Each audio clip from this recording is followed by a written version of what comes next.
Jesperson, half-court lead for the win. Jesperson knows it. Jameson through for the win. Gone. He did it. Right through did it. Jenkins for the championship. The national champions. With Jenkins hitting the winner at the buzzer. There's the pass to Leitner.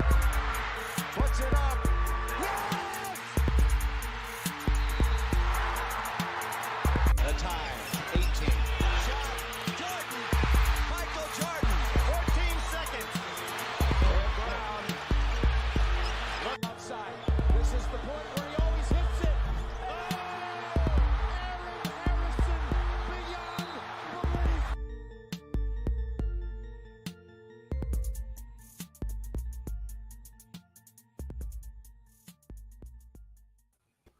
What's going on, everybody? Welcome to another episode of At Large Bid. As today we are here a day late. We had to schedule around yesterday, but we're here a day late talking about our thoughts on the national championship game as UConn is the national champions and kind of a blowout win over San Diego State. Kind of expected, not going to lie, but me and Neil are here to give you our thoughts on everything. But before we get into this, do us a favor. If you're on YouTube, subscribe down below the channel. Like this video, that really does help us out a ton. And if you are over listening on any of your podcast platforms, please give us a review, as that helps us out a lot as well. But Neil, how are you doing today, my guy? Good. How are you, man? Doing pretty good, man. Doing pretty good. I'm really excited to talk about this championship game. A lot went down. But first off, let's just talk about what happened. I mean, UConn was too big. You said it. You said it was going to be a problem. Sanogo absolutely dominated San Diego State. And like I said, was going to be the problem for San Diego State. You said size. My thing was star power, and that was clearly the problem too. They just don't have one guy to, turn to when they need a basket. They don't have that late shot clock guy, as we've talked about in the podcast before. They really don't. They just got a multitude of guys that can run the offense, play in their system and everything like that. But they don't really have guys that can go outside the box and do anything. And that was really the problem. Yeah, and that was the problem there, because I think if you eliminate the 11-minute span roughly there in the first half where San Diego State went without a field goal, in those situations you're going to need a guy to get you a bucket to stop the run, and they found themselves in a big hole, and I mean they just couldn't come back from it. And that 11 minutes, in my opinion, was the difference maker. I mean, even if you can get a couple stops there and turn it into some buckets, you're not losing by 12, 13 points like they did, and you certainly wouldn't be trailing by as much as 15 at the half. Yeah, it was a bad matchup for San Diego State. UConn's too big on the inside. They absolutely dominated San Diego State in the paint. Sanogo, they really had no answer for Sanogo early, and then he was a little quiet later in the first half, and then in the second half, they had no answer for Sanogo once again.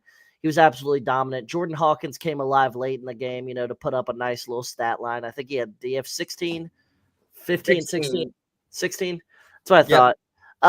I think he was the best player in the tournament. I know Sanogo won a most outstanding player, but I mean, I feel like Jordan Hawkins was the best player in the tournament, and I feel like he cemented himself in that first round conversation for sure for the draft. But talk a little bit about the game. X's and O's wise, do you think either coaches switched up their philosophy whatsoever going into the game? I wouldn't say necessarily, especially on UConn's side.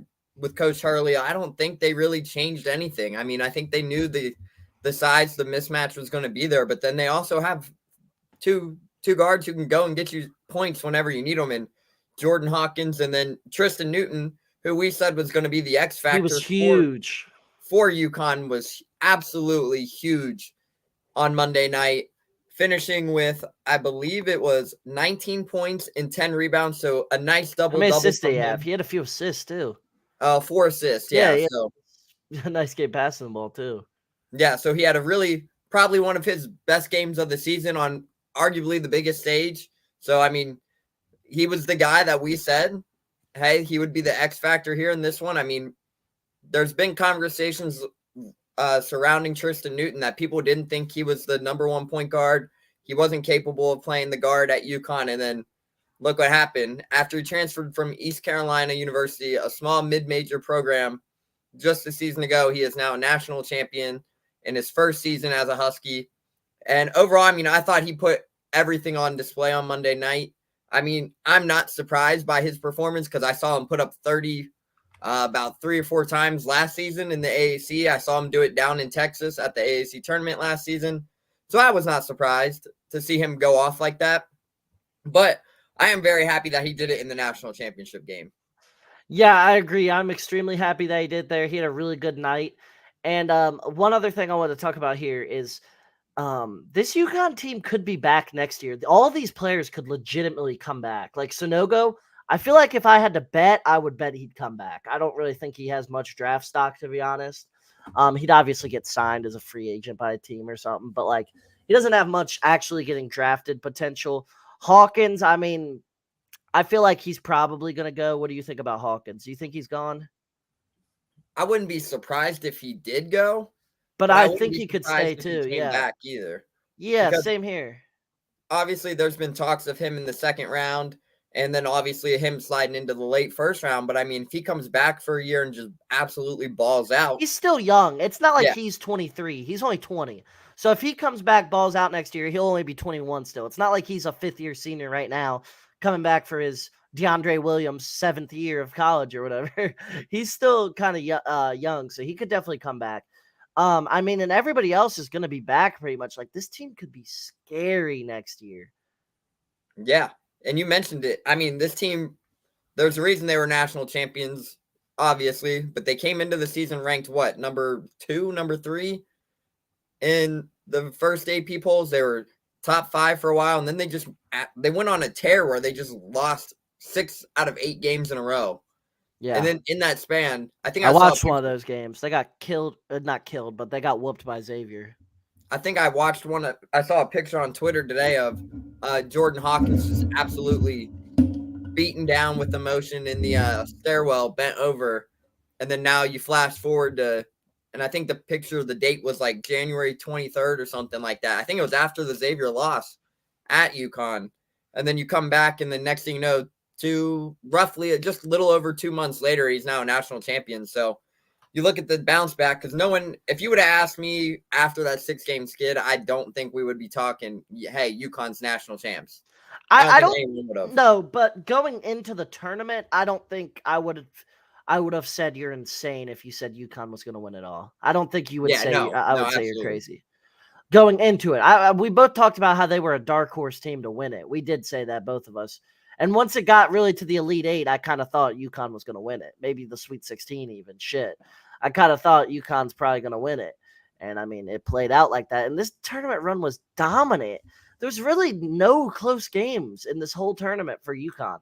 Miami was somewhat of a battle, but not really.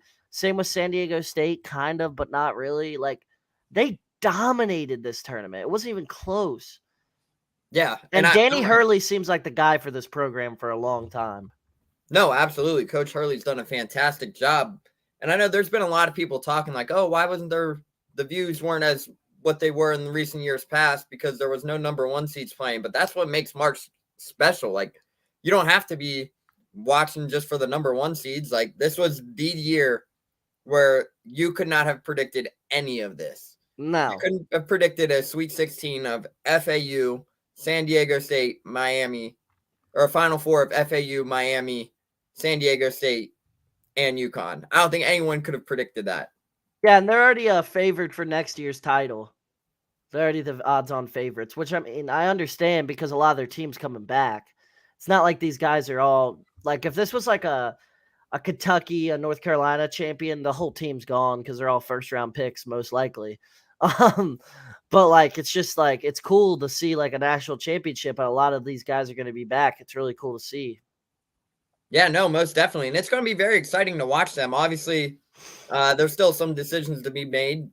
Does Jordan Hawkins go to the NBA draft? What does Sonogo could go, yeah. What does Sonogo do? What does Tristan Newton do? Because I believe Newton still has his extra year as well. I can't remember. Might be wrong. But you got to think, if all 3 of those guys return, it could be a pretty fun time next year up in Storrs, Connecticut.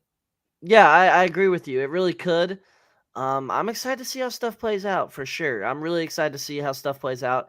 And I'm really interested to see just how how many players of this UConn team comes back and everything like that. I do want to talk about this before we get out of here.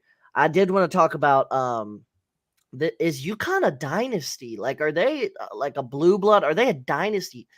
5 titles in 22 years or 23 years. That is crazy. Yeah, That's absolutely crazy. Kentucky's won 1 in that time span. Duke's won 2, right? I think too. Yep. 10 and 15. Is that it? I don't Yeah. think they won in the early 2000s, did they? I don't think so. No, I don't think so. You got 10 and 15. They might have won early 2000s. We're blanking. Don't kill us if we're wrong. But and then North Carolina's won a few. They got like 3. Villanova's got 2. But like UConn's been the best team since the turn of the century. Now they don't have the most wins at all. Like they've had down years, they've had NIT years, like a decent amount of them. But when they're good, they are good. They finish the job. They finish the job. Yeah, no, absolutely. And me personally, I would say they are a dynasty because look what they've done in that time Has span. anybody won that many titles in a time span outside of the Indiana, Bobby Knight, and then the UCLA 60s and 70s teams with John Wooden? Has anybody won that many in a time span? I don't think so. I think Kentucky's have been spread out. Duke won like 3 in the 90s. Yeah, I mean, it's really impressive. Yeah, it really is. And I think if you are talking about top programs of all time, I think you're going to have to start giving UConn a look. Obviously, you have your maybe not all time because like they were not all time, but of recent years. Yeah, the last 30 years since Jim Calhoun took over, like 40 years ago almost. Yeah, literally. Recent years, you definitely have to throw them in the conversation. They might be the best. They're the best team of the last 25 years. They've won 5 titles. I mean, it's that simple. Seriously, I don't think anybody else has won more than 3. So, like, you gotta put them as the best team, I'd say. Yeah, and it's a good point we mentioned that because obviously they could potentially return their whole team, but I'm not even sure what their recruiting class looks like. Next thing you know, Dan Hurley could have a top 5 recruiting class in his back pocket. Obviously, we don't know exactly. I haven't looked too much into it, but just imagine them returning everything with 2 top 100 players if that's what they got. That's a unit, an absolute unit of a team. I'm about to look up their recruiting class, but I really just want to know, like, with UConn, why do they not recruit so well? Like they don't usually recruit as well as some other schools, which I'm just a little curious about. I mean, maybe it's not a hot spot to want to live in Connecticut. They got top 5 recruiting class in the country this year. Let me look at ESPN. I want to see it on ESPN because ESPN's just easier for me to access it. Yeah, easier for me to just understand. I can't find it on ESPN. I don't know, but it says they have a top 5 recruiting class. They have 5 players coming in. Yeah, and then they'll probably be making a nice run right back there next season. Obviously, if they can think they return everybody and then you get those 5 guys in there and some make immediate impacts. I don't know. That UConn team's definitely the early favorite for next season, but they're going to be fun to watch for a long time. It says what they got. Oh, this is the 22 recruiting class. We need to see 2023. All right, yeah, they got 5. They got a 5-star recruit, Stephen Castle. Not too familiar with him. He was a McDonald's All-American, though. I've never heard of him. Have you? I've heard of him briefly. Solomon Ball, 6'2", shooting guard, 4-star. Jalen Stewart, 4-star, small forward. Jaden Ross, 4-star, small forward. And Yusuf Singer, 7-foot center, 4-star. So they have 5 4-stars or higher. Damn, they probably have maybe the second best recruiting class outside of, like, nobody's beating Kentucky's recruiting class this year. But, like, outside of that recruiting, I mean, depth at least. You got a 5-star and then 4 4-stars? That's impressive. Yeah, and anytime you can add a McDonald's All-American, you're in pretty good hands as well. Oh, yeah, 100%. 100%. And especially being a guard, whether or not Jordan Hawkins leaves, would be a great thing. Now, obviously, Andre Jackson could return too. So, I mean, you think he's gone? I don't know. He's a junior this year, but Their backcourt next year is going to be filthy. Whether Jackson returns, What do you think? Like portal or like you think he's gone like to the league? if he's gone, he would go to league. I don't think he'll go league right now. Yeah, but that's what I'm saying. I don't think he's getting I drafted. No, I don't think he is either. So I mean, their backcourt next year could be pretty nasty. Pretty nasty. Yeah, Tristan Newton still has a fifth year as well. So Think he'll be back, Newton? I think he will. I think he will. Yeah, I don't see him going to the league. He'll probably be back. Like the whole NIL makes this like way more easier for people to come back because the money is not as big a deal anymore, which is awesome. Yeah, and the crazy part is I'm looking down at it. Their whole starting five could return next year. I don't know how many people they lose, to be honest with you. Yeah. Like that's going to be the scary part. Obviously, like you can never be surprised by the portal nowadays if people want to enter in. But if you're winning a national championship, I don't think you're hitting the portal. I don't think you are. Yeah, I'm taking a look at what was released the 3rd, so a couple days ago. The top 25 schools for next year, the early preseason rankings. They got UConn at 1. What? They're crazy. Listen to their projected starting lineup. I saw FAU at 5. Listen to their projected starting lineup in this. They got Caravan, Sonogo, and then the three recruits. See, I think those guys are going to be back. I do. Hawkins might not. Hawkins, I feel like is going to be gone. But everybody else, I feel like is going to be back. I mean, that's going to hurt. That's probably their best scorer. But like, I mean, they'll still be solid for sure. You got Kentucky at 4, Duke at 3,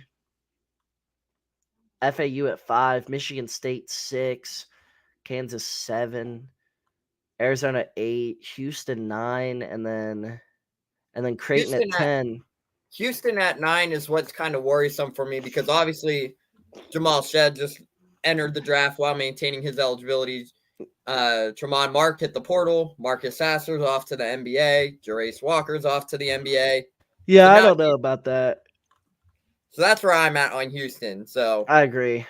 But I think that top 25 is definitely going to be – obviously, it's preseason, way early rankings. So, I mean, you can never really trust it, I guess we could say, because it's college basketball. You never know what's going to happen. I mean, yeah, North Carolina was number 1 this season. You saw what happened. Exactly. In the preseason. And that wasn't this rankings. That was the preseason. Opted out of the NIT, and then here we are. But, yeah. You got anything else to add on UConn's front for that championship? Great run? No, I think we're all good. All right. Pretty fun run to watch there for the UConn Huskies, though. I will say that. Yeah, not that fun because, they blew everybody out. So not as fun. But I hope you guys did enjoy this. Like I said, give us a follow on everything. Links will be down below in the description. And we'll